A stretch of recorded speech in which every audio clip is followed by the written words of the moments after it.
Pwede natin ulit paglagyan ng tubig. Pwede ulit natin lagyan ng tubig na inumin. Sunod. Sa mga lalaki yung brick, nire-recycle. Kasi yung mga pwede pang-uwas. Kaya-reverse nila. Pangalawa natin, nandun na kanina to sa ating pambibili na. Iligan na patuloy. Ang patuloy na pagpuputol ng puno. Ang leader. Mag-aaral. Meron talagang hindi marunong bumasa. Napakadami naman. Kailangan ng aral. Aral program. Ulit. Napaka-lower section. Meron ako announcement. Pasok! May announcement ako. Dahil meron tayong mga mag-aaral, alam nyo na yung mga sarili nyo, no? Kung hindi pa kayo ganun kahusay sa pagbabasa. So, ating eskwelahan ay meron programa.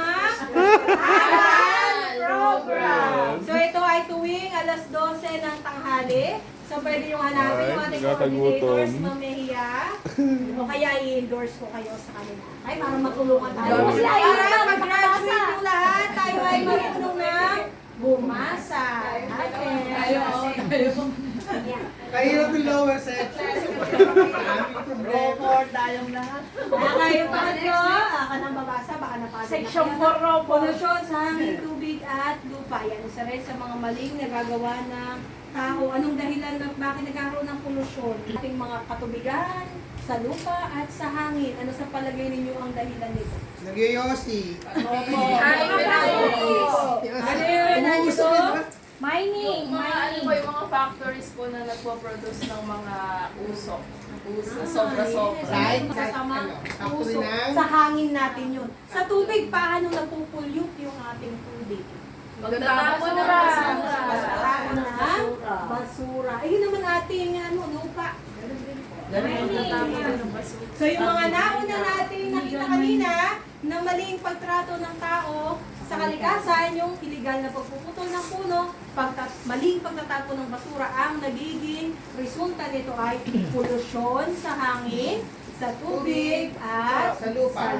Kaya maging maingat tayo, no? Sa basura, wag kung saan-saan tinatapon. Kaya pangapat, isa rin ito, resulta, lalo na yung iligal na pagputol ng puno. Ano ba yan yung ating number 4? Pagkaubos ng mga natatanging species ng hayop at halaman. Ay may mga tawag dyan, no? Yung threatened.